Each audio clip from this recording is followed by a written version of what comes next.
My name is Larry Mellinger. I'm the Director of Campus Recreation and Wellness here at Elon, and I'm going to serve as the moderator for what we hope is just a conversation. The HealthEU initiative was launched in fall 2022 to reinforce Elon's commitment to supporting the wellness and well-being of students, faculty, and staff through innovative, integrative, and collaborative approaches. And although HealthEU has only been around for a little more than a year, Elon has been working towards more effectively integrating policies, processes, programs, facilities, and other resources since 2017 when a university task force was appointed to provide recommendations to strengthen this work. The core of HealthEU is its motto: for you, for us, for our community. And it's based on the Act, Belong, Commit framework, which simply stated encourages and empowers all members of the community to do three things: take actions every day that will positively contribute to their wellness and well-being, develop authentic relationships that foster a sense of community and belonging, and seek meaningful and purposeful commitments and challenges that reflect a shared responsibility for individual and community well-being. We know that wellness and well-being looks different for everyone. So Elon supports holistic student well-being through a variety of wellness promotion, prevention, and intervention services and resources that are organized across the 6 dimensions of well-being that you see on the banners that flank this stage. Our panelists represent some of those resources, and we're here today to discuss what that support looks like, both in and out of the classroom. So we have about 45 minutes for this discussion, and we're certainly going to give any time at the end for you all to ask us some questions before you head on to your next activities. So as we get started, panelists, if you could please introduce yourself to the audience and provide an overview of the area you represent and how it contributes to the HealthEU initiative. Svetlana, can we start with you?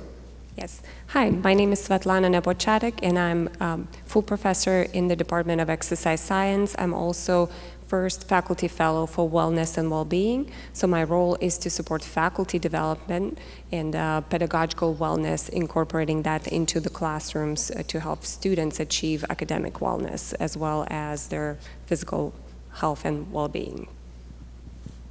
Hi everyone, I'm Jenny Larson. I'm one of our associate directors in Campus Recreation and Wellness. And Campus Recreation and Wellness provides a lot of opportunities to engage in physical wellness, emotional wellness, provide community and social aspects, and we do that in 5 programmatic ways. We have fitness programs, sport programs. Our experiential learning and outdoors brings students out into North Carolina and other regions. We have our student wellness department, which provides opportunities for mental health, sexual relationships, and substance education on campus. We also have many facilities on campus that ensures that students can find wellness and well-being. We're sitting in one of them right now. The Corey Center has one of our largest fitness centers on campus, our pool, opportunities in Jordan Gym for open recreation. We also employ over 300 student employees on campus and are one of the largest ones here. And so have a really great way of having students advocating and being peer supports to others about their wellness and well-being on campus. I'm Chris Harris. I'm finance faculty. I'm the chair of the finance department and the director of the Center for Financial Literacy. And so financial wellness is one of the 6 pillars. The Center for Financial Literacy, we do a lot of events on campus. So this 2023, we will have, it looks like about 40 student workshops, which that'll have over 1,000 student participants that'll be in those. We also do a lot of pop-up events all over different parts of campus. I have a student advisory panel, and they get very involved in hosting little events and other programs I'm supposed to talk about later with one of the questions. But we'll have, we have a lot of students who are involved in that. We also do things actually for faculty and staff. So in most years, we'll probably have, 200 or 300 faculty and staff to participate in different events. But a big part of what we want is we want to be able to make things very clear and direct. I always say, even in my college classes, I always say if somebody can't explain it to you like you're 6 years old, they don't understand it well enough. And so our goal is to make financial literacy very approachable, very direct. Here's the things that matter. We know it's the leading source of stress in the United States right now, and we just want to help alleviate that and help students feel prepared for after graduation. Good afternoon, everyone. My name is Anita Hodnett. I'm the Director of Counseling Services here at Elon. And in my office, our responsibility is to support the mental health of all of our Elon students on campus. We provide campus-based mental health support that focuses on the prevention and outreach side of the equation, all the way up to providing intervention and treatment. On the prevention and outreach side, that includes going into the classrooms and providing students information about who we are and what are the services that we provide. We also offer skill-based educational workshops that are really focused on helping students to develop and enhance skills to help them with managing stress and anxiety, improve sleep hygiene, or just know how to manage time and the adjustment to the college experience. We are a team of 10 licensed clinicians currently, and we provide treatment as well to students in the form of individual therapy as well as group therapy. And so that looks like students coming to our office for one-on-one appointments with one of our providers, or students participating in group opportunities for support groups, but also therapy groups where they have the opportunity to connect with other peers who may be going through a similar mental health challenge or experience as they are. I am very grateful that we have the resources that we do on campus. All of them are free for our students. We really try to work with students with whatever concerns that they bring in. And for the most part, the services that we provide on campus are able to address the needs that they have. But if a student has some needs that require them to utilize resources outside of our office, we also have resources and knowledge to help them to connect with those resources on campus or in the community as well. And so again, our primary responsibility is supporting students with their mental health journey from the time they get here to the time they leave, and hope that they will have developed some skills and strategies that help them to thrive beyond their time at Elon as well. I'm Jeanette Archinal. I'm the Medical Director of Health Services, both for faculty and staff as well as for students. I actually don't work for Elon. I work at Elon, but I'm employed by Cone Health. And our role in health services is basically managing the physical health of students, but at the same time coordinating with everybody else on this stage and working closely with what resources exist for students on campus. We very much regard health as being a holistic thing, not just absence of disease, but preventive health, taking care of the other health, those who need to be referred to counseling, who may need help with exercise programs. We work closely with other providers in the community in terms of finding specialty care, and really try to help students navigate the healthcare system as much as anything else, but at the same time, the university system. So we're an advocate for our students, sometimes on the academic side as well, because health is, as you see, health is a component of everything. And if you're not physically healthy, you can't do well, you can't exercise, you can't do well in class, you're going to make silly financial decisions. So, yeah, I don't work for Elon, but I work with Elon. So our current students spent a large part of their high school and or college years in pandemic restrictions, which we know has had a significant impact on cultivating relationships, a sense of belonging, and positive mental health. Anita, how do you encourage students to create meaningful, authentic relationships in your work with students? So oftentimes in my work with students, I'm encountering those who are experiencing a challenge or a delay in accomplishing sort of the outcome of a social circle or relationship that they're hoping to establish here on campus. And a lot of the times that first conversation is really about normalizing their experience, to just acknowledge that it's human nature to want to experience a sense of community, a sense of connectedness, and a sense of belonging. That's what a lot of folks are expecting when they arrive to campus. They're also expecting maybe for it to be easier than it actually is. And so a part of the conversation that I have with them is that it takes two things to really cultivate meaningful relationships that are lasting relationships: time and action. It's not something that's going to happen overnight, so that's the first thing that I really want to highlight with folks. They think perhaps, especially in their first year, I'll get here, I'll find my tribe, we'll go from there and be lifelong friends for 4 years. I encounter the majority of students who find that that is not the case. And so really just helping them to understand that it is a process. But it's not a process that's going to create the outcome that they're expecting if they're just sitting alone in their room. It's also going to require some action. And that action might look like saying yes to an opportunity that's posed that you're not really sure if you want to do it, but it might be a new experience. Lean into that safely, obviously, but lean into something that's new, try a new experience. It's also going to take the student having some awareness of the things that perhaps they like or that they're interested in so that they can find people who share those interests. There are student organizations on this campus for just about every interest that you can imagine. And if there isn't one, there's the opportunity to create it. Elon is incredibly supportive of students building community and finding community. And so sometimes it might take highlighting those resources to students and letting them know what's on Phoenix Connect and which group is offering something and encouraging them to go and challenging them to have the courage to lean into those new opportunities. The additional challenge, besides just showing up, besides trying that new thing, is also to be vulnerable. The deep relationships are created when students show up as their authentic selves, when they show up with their insecurities and allow themselves to be open and supported by the people around them. That's not an easy ask of our students, but those are the things that help them to cultivate those important and meaningful relationships.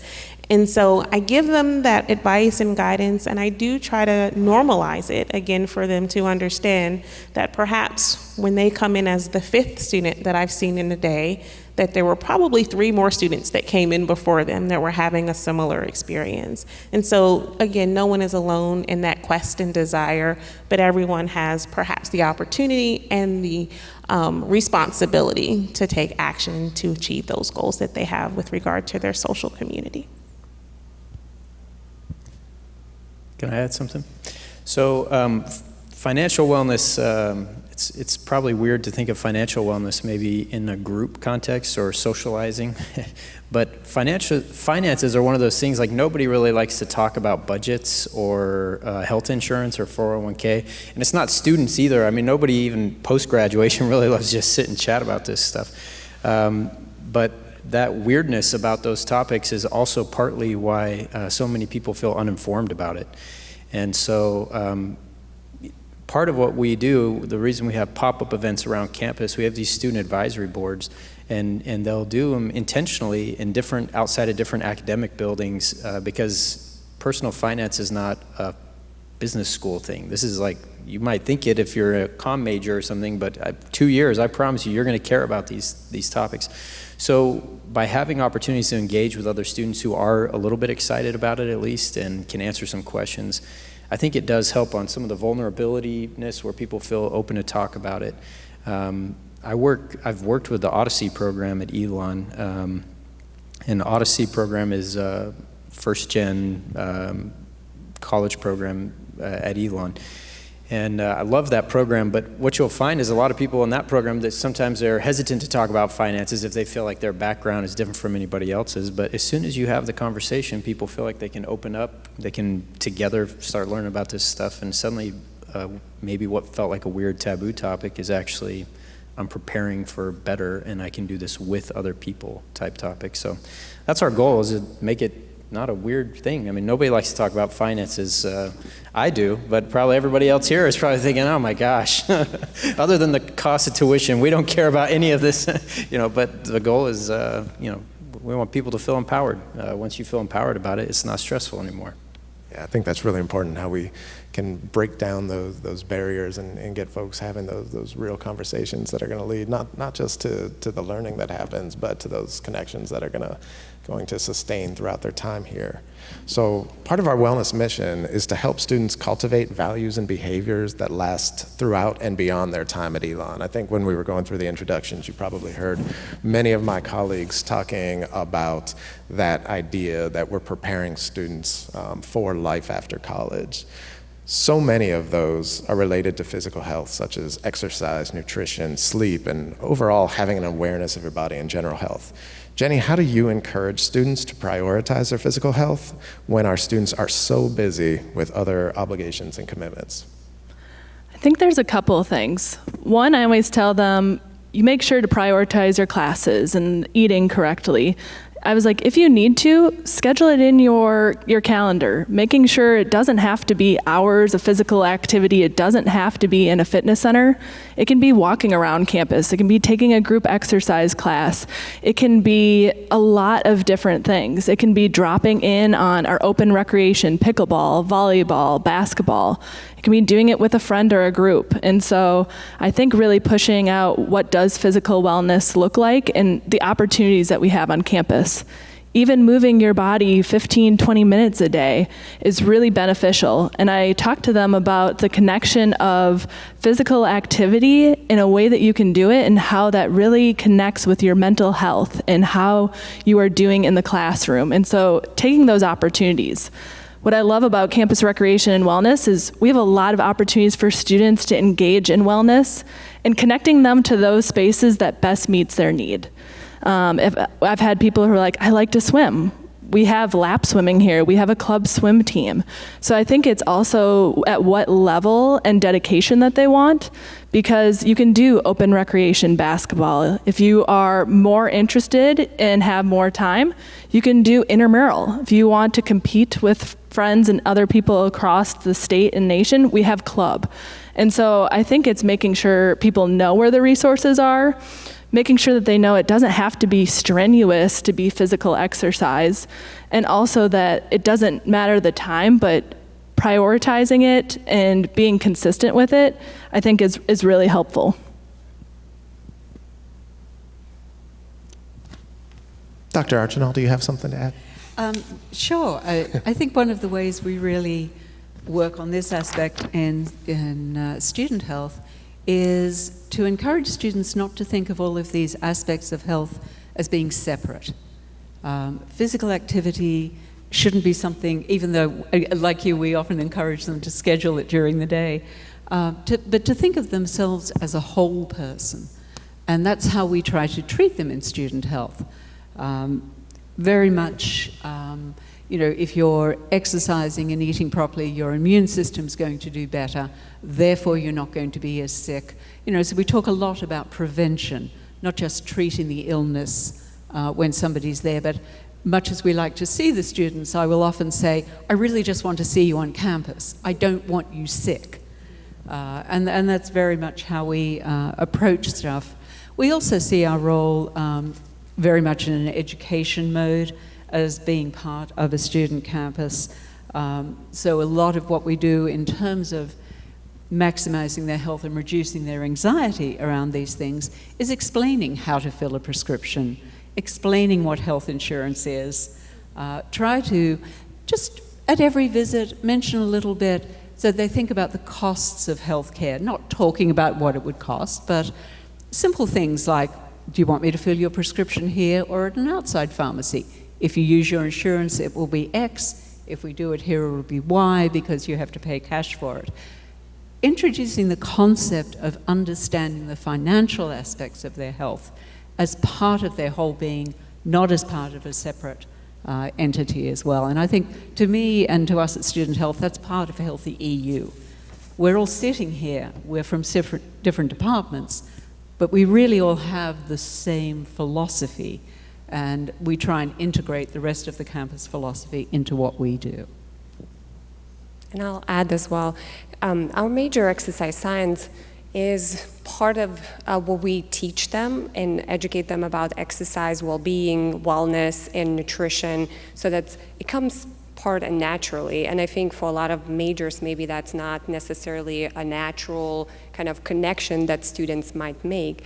Encouraging them, providing the knowledge and the tools. We have so many resources on campus that students can use, and really helping them reduce those barriers that prevent them from being physically active, and allowing for that accessibility to some of these classes, because campus recreation has classes offerings from early mornings all the way to the late afternoons, which I think really works for lots of different schedules and students can plan. I think the main thing is the time management. So I think, as Anita was talking about, we have so many organizations and students get involved in so many things, so really helping them to think about deeper engagement so they can make the time for that physical well-being and engage in that movement. And really also helping them to think about setting realistic goals, right? If they're not exercising and they want to run a marathon, that's not a realistic goal to start with. So really starting with small, because a lot of times they think it's all or nothing, and really starting small, little bits help and movement throughout the day.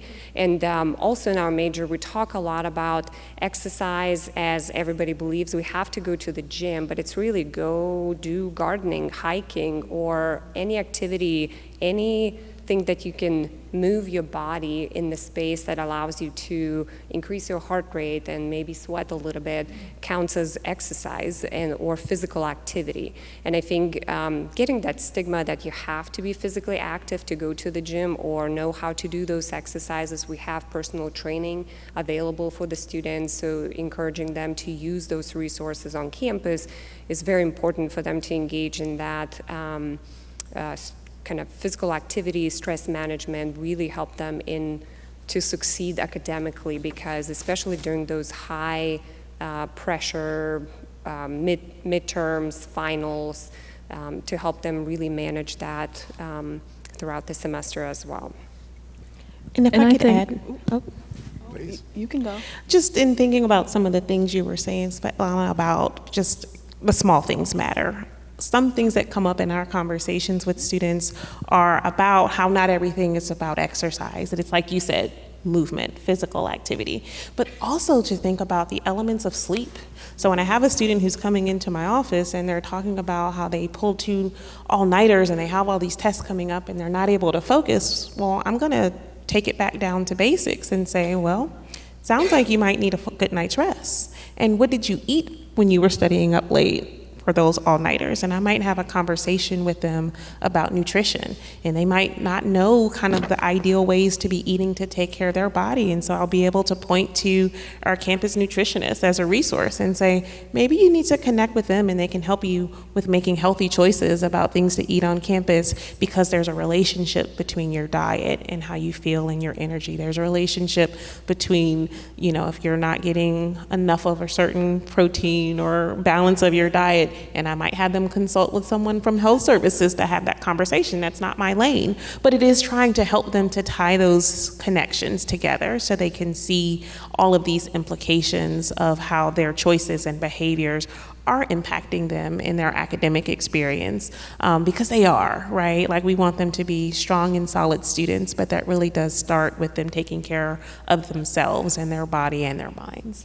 And actually, just riffing off Anita there, it is incredible how many students have low iron levels and low vitamin D levels. And both low iron will make you tired, but low vitamin D increases anxiety, it increases depression, it increases your risk of catching coughs and colds, it affects your ability to concentrate and focus in class. Nutrition is just, it's just one of those random things that nobody ever thinks about, but it really does make a huge difference. So anybody who has a lactose intolerant student, remind them they need their vitamin D some way.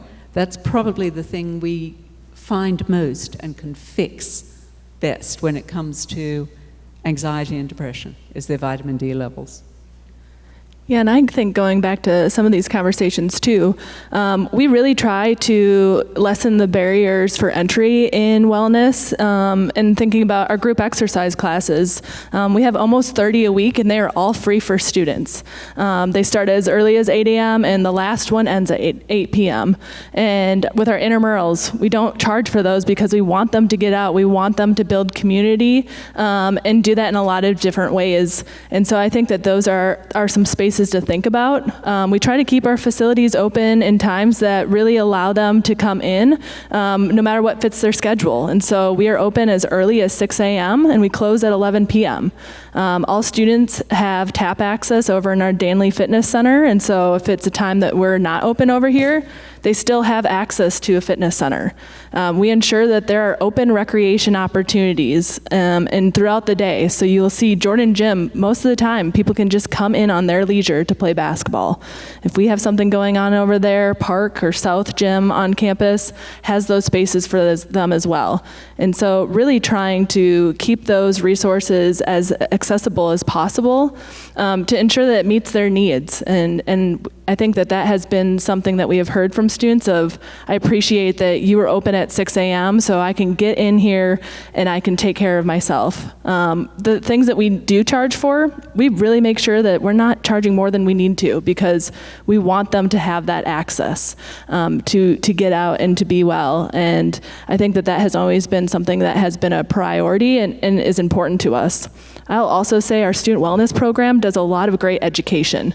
In November, we're actually doing a 3-week sleep strategies because there's a lot of great connections with education and then being able to see activities. And that's what I really love about our department, is we're able to really talk about wellness in a lot of different spaces, providing resources and activities for them to practice and do it. And I think that that's important as well. Well, thank you all. So throughout the work of the Wellness and Wellbeing Task Force, we talked about these 2 big rocks that students come in with. The first one is, how am I going to make friends? What are relationships going to look like? So we already touched on that one a little bit. The second one is, how am I going to be successful academically? So we noticed that a lot of our students have a lot of academic-related stress and anxiety. So Chris, we'll start with you. How do you work with students in the classroom or advising sessions to help them effectively manage some of that academic stress? There's probably 2 things. First, it's acknowledging that you have a class full of totally different students with totally different backgrounds. I mean, I've had students in class who are going through chemo, right? And so, yeah, this is going to totally affect your semester. Like, and that's life. I mean, it's a challenge. And so I think academically, you have to meet people where they are at some degree, right? For other students, I say this every semester in my classes. I tell them the same thing I was told my freshman year of high school. I went in to work out with a football team for the first time, and they were doing the bench press, and they had started at a certain weight, and I told them, I said, I don't know if I can do that much weight. And they said, you might as well try. It only goes up from here. And I feel like that a little bit about life is, I know the academic piece is hard, but sometimes it's helpful for the students to know, wait till you're working 50 hours a week and you have a kid that doesn't sleep at night and you've got a mortgage, and so it only goes up from here. And so some healthy balance of meeting where we are and putting back in perspective kind of all the challenges that we're trying to deal with. So the best thing we can do is we can't avoid stress. We can be prepared for stressful environments, I think. And I think that's what I like about HealthEU is I feel like if I have a good understanding of my finances, if I understand here's the student loan burden I may have, here's how I'm going to handle that. Here's how I'm going to prepare for retirement effectively. Here's why I'm going to have an emergency fund, and I feel good about this. Then that's kind of like you check that box, right? And if I'm sleeping, and if I have a decent diet, and if I'm working out, I probably feel much better to manage the academic stresses. And so I think that's generally the approach I like to take, notwithstanding there are going to be students who have legitimate, varied, significant concerns that don't fit in that box, right? And then maybe they need more one-on-one help, and that goes beyond me. So then I'm looking at other people here to say, here's where I recommend you go. And I'll add to it. From the perspective of faculty development, we talk about couple things, because every student is individual, so they will need a different approach of how do we approach their wellness and well-being, because we have, as you mentioned, stressful situations that students might be going through. So we think about how do we develop syllabus language as a faculty, so it's inviting, so we can create an environment in the classroom that students are able to share some of those concerns, and maybe we can help them to address some of those issues. And thinking about assignments and flexibility as faculty as well for the due dates, or maybe collaboration opportunities for the students, because also having these active learning opportunities in the classroom, collaborative opportunities, help them stay more on task and less distracted, which we know that with the technology, social media, we have a lot of distraction that's happening in the classroom, and then students get distracted, they fall behind, and then they stress about what did they miss while they were looking at maybe their Facebook or shopping or whatnot.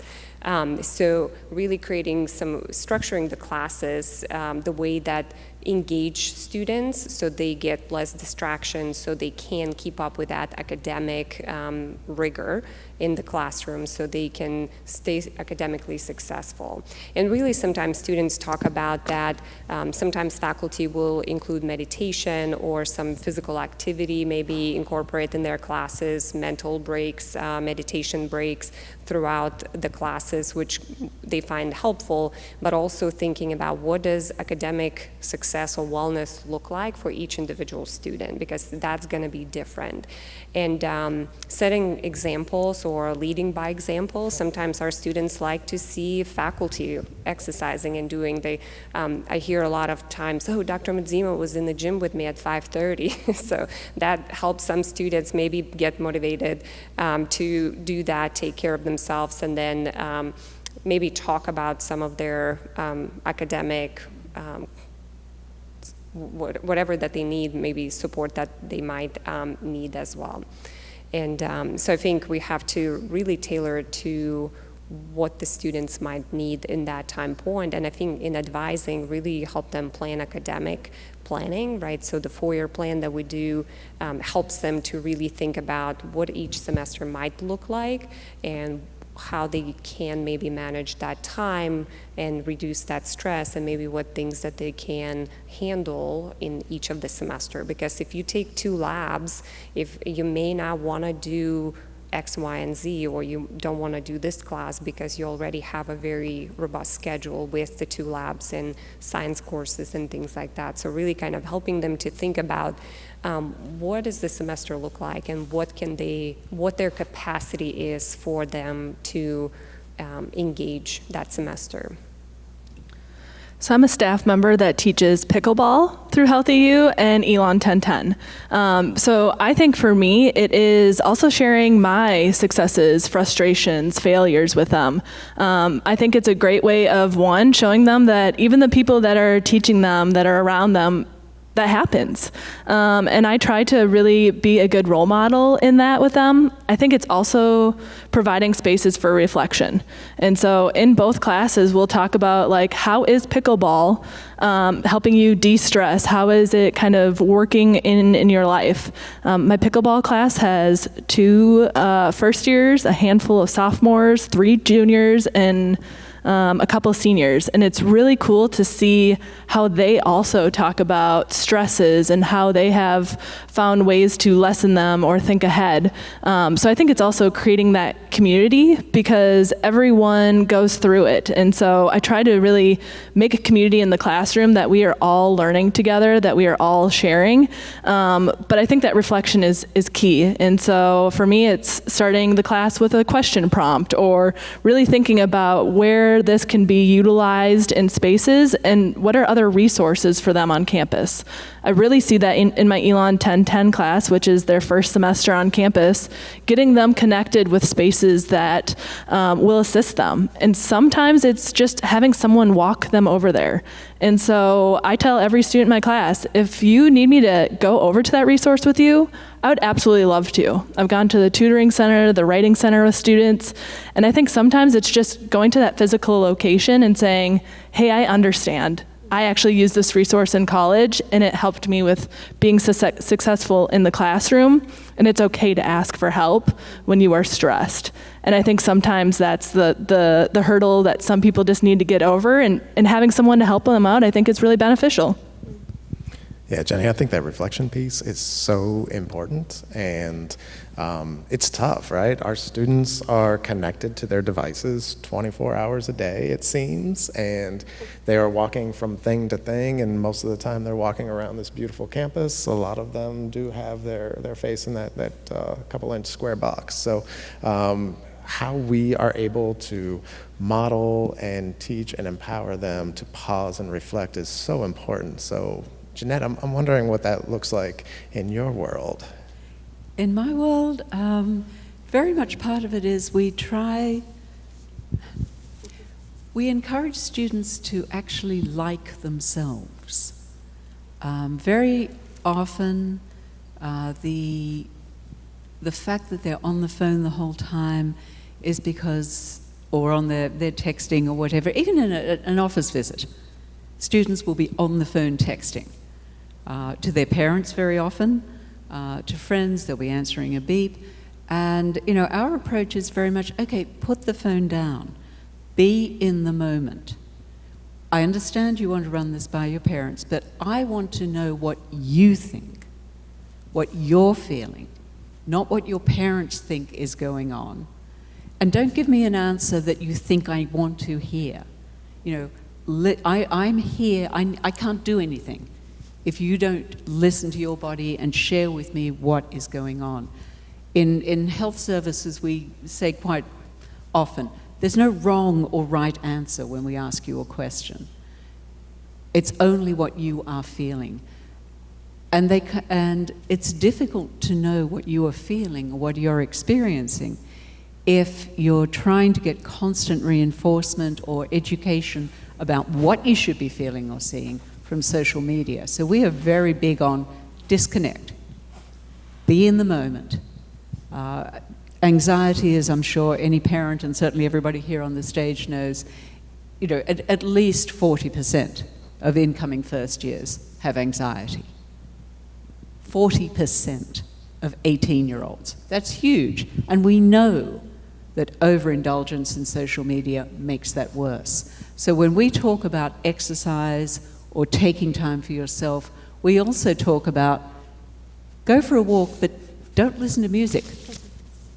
Take the earbuds out of your ears, even if it's only for 15 minutes, so that you can actually hear and see what's going on around you. I mean, nobody's going to totally give up their phones. None of us will. But if people can just schedule in, as we talk about scheduling in some exercise, schedule in some quiet time, some divorced from my device time. That's something we try and emphasize because I think that's huge.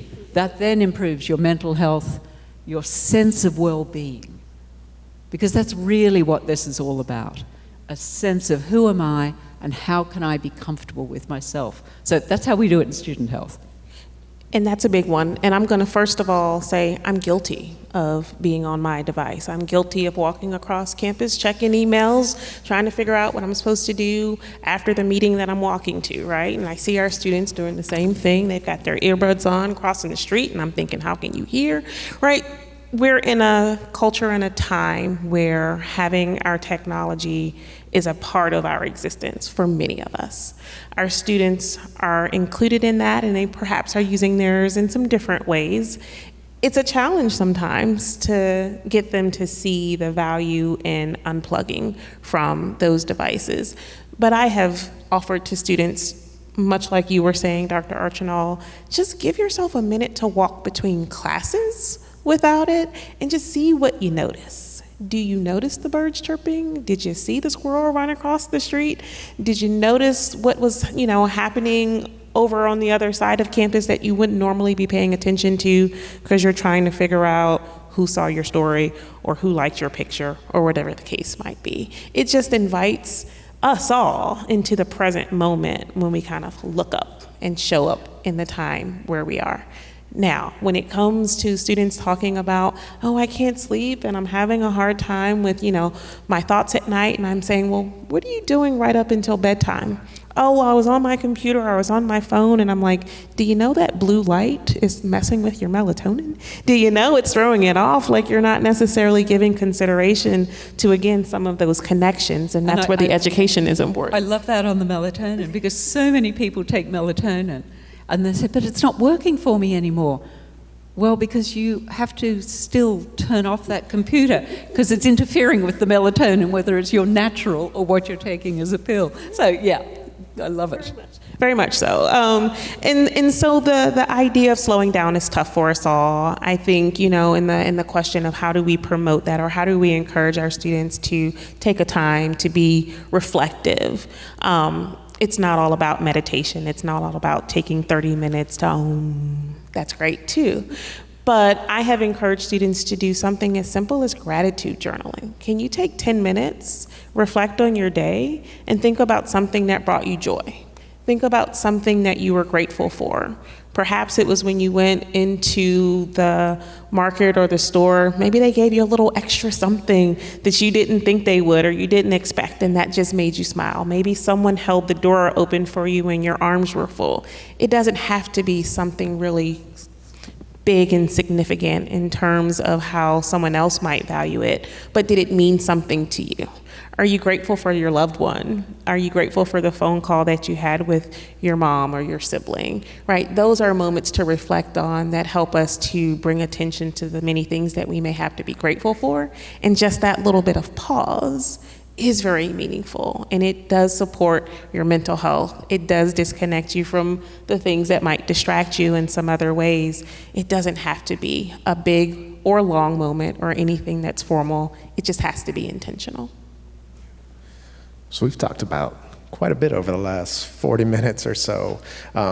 It takes a village, y'all, and we know that families are an integral part of supporting wellness and well-being in our students. So panelists, last question for you that I'd love to hear from all of you is, what is one piece of advice that you might have or offer to parents and family members to best support their students' wellness and well-being? And Jeanette, why don't we start with you and work our way back down? I think probably encourage your student to trust their healthcare provider. We don't judge. We're not there to judge. We're there to help. And we don't dictate. It has to be a partnership. So trust that your healthcare provider is there for you and doing the best for you. So be honest and share with them. The word empowerment comes up for me, and I think it's twofold for this student, to encourage them to be self-advocates in all aspects of their life, and that can increase a sense of empowerment and a sense of autonomy. Sometimes from the parent perspective, that means letting go and letting them tumble, stumble, and sometimes fall, and trust that you've taught them the things that they need to know to help themselves get up and move forward. So empower your student, and in some ways realize that that might mean from you stepping back. I would ask parents to encourage their kids to get involved, to look for the things that they want to do. It's a real challenge. This is my finance department chair hat a little bit, but when students come in, they're like, well, I really, it's senior year, I want to apply for jobs, how can I get involved? I'm like, well, I mean, that would have been great last year or 2 years ago. But I think that we really see, especially with juniors and seniors, there's been a drop in that. And I don't think their fault. They got here when everything was shut down, and so it was hard to, the same level of activity wasn't really there. And so it's kind of like trying to restart this fire of activity. And it's a little easier to see in newer students who are coming in, but all these resources are real. Like, there's real counseling and real financial resources and real health. I mean, these are real things, and it's interesting how some of them are really underutilized. And we know people are struggling, so they're just get involved, just go do it. And so I think that I would encourage you to encourage your kids to get involved. I think as you're checking in on how their classes are going, check in on their wellness. Create a space of reflection for them. So who's in your community? What are some events on campus that you've been to or matter to you? What has made you happy this week? How have you gotten out and seen outside of Elon in your classes? You know them best, so I think they're going to respond in a really great way. My dad and I talk many times during the week, and he'll ask me those questions. And I think for me, it sits there. He's someone who loves me and then gives me some tough things to maybe think of. If he's like, this seems like you're maybe needing to do X, Y, or Z. Have you thought about that? Or so I'd say check in on them and create spaces for reflection in what they're doing. They also move so fast. And sometimes I think that they just forget the really cool things they did, or maybe the imbalances that they need to think about how to get back in space. So I think that's a great place for you all to be and help them out in their journey in college. I think that's open communication is really important for them, encouraging them or creating that comfortable space where they can talk about all of it, wellness in terms of their physical wellness, academic wellness, emotional wellness, so kind of having that arch of the different dimensions of wellness. I also think that encouraging them to seek help and also help them see that it's a strength, it's not a weakness, whether they need academic help and they need tutoring, whether they need counseling for their emotional support, or they need something else for their physical well-being. That it is a strength and it's not a weakness, so we can kind of change that stigma that, well, I don't need help, I'll manage it on my own. We all did not get here without help. So we all had help throughout our years as we went through college and grad school and whatnot, right? So I think that's very important. Great. Thank you all for the advice. So those are all the questions that I have for them, but we still have a few minutes of our panelists' time. So wondering if y'all have any questions or things that are on your mind. Yes, please. Kind of just a general, but I wanted to ask Chris first. Did you get it up or not? 135. I got the first couple up, and then I was out. And so you have 40 events, and you have pop-ups, and this kind of applies to the intramural stuff too. How do the students find out about that stuff? And so that's number one. And then for the intramurals, I mean, do you guys go to like the Smith Hall and say, geez, guys, why don't you get an intramural team together? You're a bunch of freshmen. The faculty's going to put their team in, and the maintenance guys here at Elon are going to put their team in. And wouldn't it be fun if you guys had a team? So I guess that's a general question to a couple of people. So I can say for the financial literacy, a lot of the events we'll do will be scheduled events. So that's a lot with student orgs, the teams, like we do things with the football team and volleyball, different teams, different classes that will invite us in. The pop-up events are more spontaneous. We schedule those and we'll have students there the whole day just to grab people and be able to talk to them. We have the opportunity, we try to put it out there at all these events to let people know if you'd like to have an event for a student org or something like that, let us know, we'll schedule it. The thing that we're working on now is it'll either start this spring or next fall, but the Student Advisory Board are working on a peer-to-peer mentoring program where basically it can just be drop-in hours, like almost like a center. They can just come in anytime and they'll say, hey, I heard I need a credit card to get my credit history started. Is that true? And how do I go about that? And where do I start? And so, and that will be more of a, 9 to 5, you can drop in and there will be someone there to help answer those questions. So that'll be more, it can be impromptu. But the university also, they created a series of videos that we put together for like things to help know for money while you're in college. Every admitted student got that sent to them. And then we have another one that we created, now that you've graduated, what are the most important first financial steps? Everybody gets that when they graduate. And then the goal is everything we do here, we look at as like between those bookends, like how can we help support them here? So I'll tell you, I have student workers right now who are we're working on a program right now to see what's the most effective way to communicate. Because we have a newsletter, you put the newsletter out, you tell a student, they didn't read it. You put it on social media, nobody saw it. So we're trying to see right now, how do we get them to know what's happening. There's the barrier, right? Right.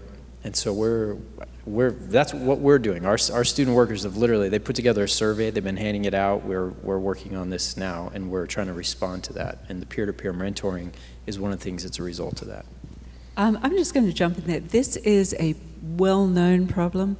At the American College Health Association a couple of years ago, there was an entire session run by students on this topic. That how do we get people to know? How do we get people to read what's out there? And students didn't have an answer. So if you all have an answer, we'd love it. Yes, you have an answer?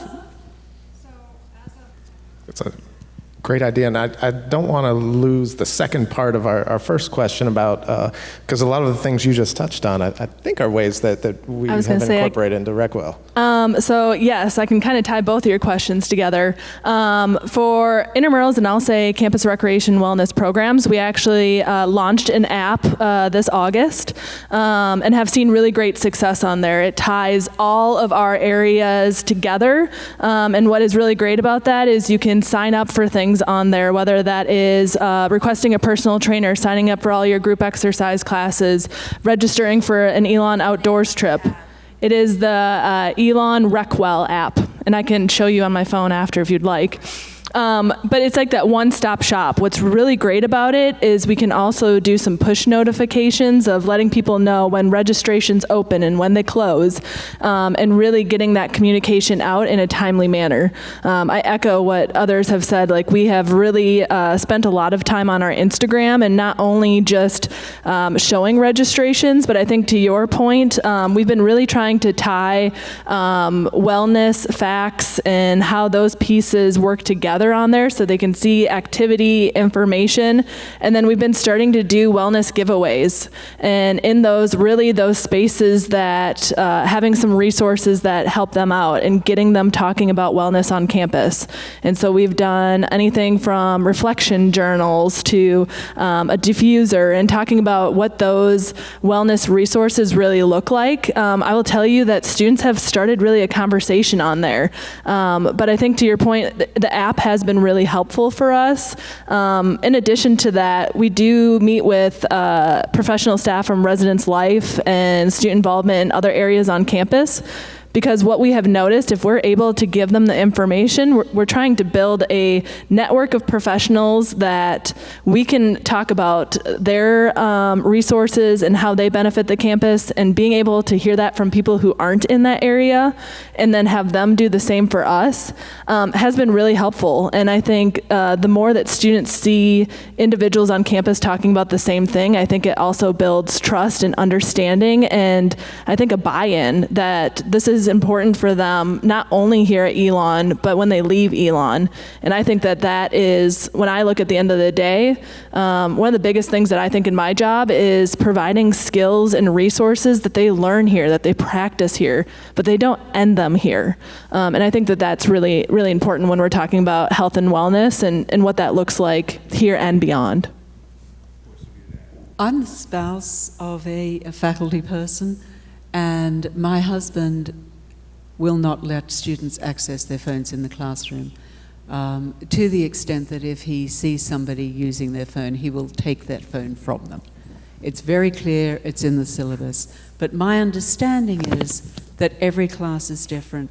Every professor has ownership of their own classroom, so there is not an overall Elon policy. Is that correct, Svetlana? Yes, there's no probably policy for that, and I think every class is different, but now the phones is one, but now they all have messaging on their laptops, so even though they're taking notes on their laptops, they have the messaging open, so it's still they have, and sometimes you'll see Facebook open or and some other... smartphones, again, getting alerts on their Yes. smartphone. Mm-hmm. Yeah, exactly, so I think... Sorry, I meant watch. Yes, it's hard to limit that, but also there is safety. Well, what if somebody calls me, it's an emergency, so there's kind of this debate of, okay, what do we do, right? We were in Australia, and we had a session where we actually collected the phones in the box before they entered the classroom, so we wanted to make sure they pay attention because it was important, so safety reasons too. So, but here, yes, I think it depends on the faculty and what they do in the class. Can I say real quick, I really like the idea of this, the required thing, a certain number of those. And I think there's a blend, because I know 40-year-old Chris, right? I know what I think they need to know before they graduate so that they'll do well financially. They'll make smart choices. But that might not be what they want. And so what we're trying to figure out, and the reason I have this advisory board, is to find that balance of, look, I know these are general principles they need, but what's on their mind? And usually we can find the bridge there. When I talk to students, the first thing they want to know is, how do I start investing? And they want a Robinhood account, and they want to start day trading. And I'm like, there are so many building blocks to this. But if I know that's what you want, then I can teach you what I know you need to know to get ready for what you want. And so there's a blend, I think, in there of, one, there's a requirement, but two, and it's a challenge with all curriculum. How do you have a requirement in a way that's not just a checkbox, but that's actually useful? And so that's what we're trying to figure out as well. And I know, I'm sure every group is trying to do that. Excuse me, that was timely, but I am on call, so. No. Okay, that one I do not have to respond to, my apologies. And I think we had another question or comment. Yeah, we have a collegiate recovery community called Phoenix Free. It started in 2019 and has continued to grow. Our department actually got a grant to continue to grow resources on campus. And I think they do a lot of great things. I think there's some really good outreach. And so at a good chunk of football games, you'll see them actually tomorrow if you all go. They have a table out there and talking about resources on campus to get people connected. They have weekly events. September just ended Wear Purple Wednesdays. And so I think that they do a great job of creating that community for those who are here, while also sharing the resources, whether you need them now or you might need them in the future. Oh, perfect. Well, I will go down and let others talk about other things too. We don't have any specific programs out of student health.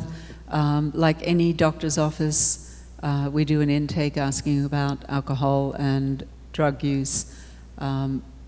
Again, there's a lot of trust involved. We do a lot of individual counseling about what's healthy or unhealthy, about whatever substance they may or may not be using. We certainly reinforce, or try to reinforce, that in fact everybody is not using, everybody is not drinking. You don't need to do that to have a good time. But honestly, where we are, we focus more on trying to make sure people are honest, so we can, on a one-on-one basis, at least. We don't preach total sobriety unless that's what the person wants, but we certainly talk about being sensible and healthy, basically helping your brain, which is what it's really all about.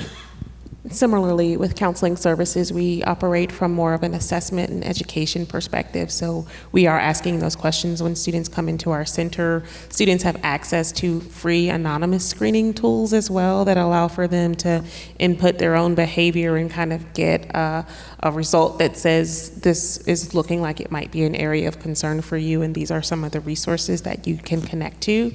On our staff, we have a licensed clinical addiction specialist who does not provide specialized treatment for students who are struggling with addiction, but does collaborate with folks over in Campus Rec and Wellness to inform some of their efforts with Phoenix Free and the Collegiate Recovery Program. But we try to just highlight the resources that are available and focus on awareness and support those students who can use it. And I think even on the student conduct side of things, when there are incidents that are coming about and folks on that end are recognizing a potential concern, in those instances they're helping those students to consider connection with those resources that would be helpful helpful and appropriate. Yeah, and Jenny touched on Phoenix Free as a recovery support community. You mentioned some of the outreach that happens as well. So we do have conduct referral programs for sure, but we also have some general program and educational pieces. So everything from large-based programs that are around alcohol and safe drinking habits and those kind of things. And then we also do something that we partner with the fraternity and sorority community as well as club sports community called Social Event Manager Training, which is a bystander intervention program that we basically have students that are part of an organization to sign up to be a social event manager, that they take it upon themselves to be that responsible person that's making sure that when we do have social events in those organizations, that there's somebody that is there to promote safety, that understands policies, processes. I know we worked with Dr. Archinal a few years ago on a great video that has gotten so much play over the years. Keep running into That's right. Yes. At some point we'll have to update that, but it's really about responsible. Yes. I'm sorry, but I drove many hours. Sure. A lot of questions, and wasn't much time for them. What's the backlog of appointments for these counseling and support services? Go ahead, you said the backlog? Yeah. Well, we have, again, 9 clinicians for a population of 7,000 students, and so we don't put in things to regulate the number of sessions that students have access to, and we don't use a wait list system. So in some universities, our counselor is capped at a certain number of clients, and then other students have to wait until those students fall off, or they will have a student able to access maybe 5 sessions as a limit. And so we don't operate in that model. We really try to see the students as they come in and try to make sure that we're prioritizing those students who have the greatest urgency. That being said, a number of students are accessing our services, and so it can be, and it's likely the case, that if they call and want a same-day appointment, that's not going to be available to them through our campus-based resources. But fortunately, with Elon's commitment to supporting student mental health and physical health, offering timely care as a service really does help to alleviate a lot of that wait time for students who are interested and appropriate to access virtual services. So when it comes to timely care, a student has access to on-demand 24/7 mental health support. So there really isn't a firm sort of backlog, as you worded it, in terms of students not being able to access support. That on-demand service is really valuable, but they also have scheduled counts. So it wouldn't be a same-day appointment, but is it weeks? Is it a month? So with timely care, they are often able to schedule within a week. In our counseling center, it might look like more like 2 weeks. And it also depends on their schedules. And so sometimes if a student has a very busy schedule, which we will encounter, they will say, there's no appointment time that works for me, and I might go in the system and see some, but they are in class. And again, that's where timely care is a helpful supplement for them if they are going to be best suited with meeting a provider at 6 or 7 o'clock in the evening, or even on a Saturday or a Sunday. That resource is incredibly helpful for them. In addition to the on-demand, so literally if a student were to log on right now, they would connect with someone same day through their Talk Now program, but they have scheduled counseling as well that's up to those 12 free sessions. But again, our campus providers are available for our students as well. It's just tricky when it comes to the demand for services, the number of providers that we have, and our insistence on not putting those other barriers in place that I think have caused a lot of students frustrations at other places. There's no perfect equation, but we are definitely, I think, in the ideal system of not limiting sessions and not creating those wait list circumstances for them. So I do want to be mindful now that we are starting to push into convocation, which starts at 3:30. So this is my last plug for that. As a reminder, we have Damon John that will be on stage at the Schar Center in about 20 minutes. And then a lot of great activities throughout the weekend. The Phoenix Fifth Friday tonight in downtown Burlington starting at 5:30, and everything else that is on the Family Weekend website. So Panelists, thanks so much for your time and your wisdom, and for all of you that took time out of this busy weekend. Thank you so much for being here. I know a few of us may be able to stick around for a couple minutes, but otherwise, enjoy the time with your students this weekend, and safe travels to wherever you're going when the weekend's over.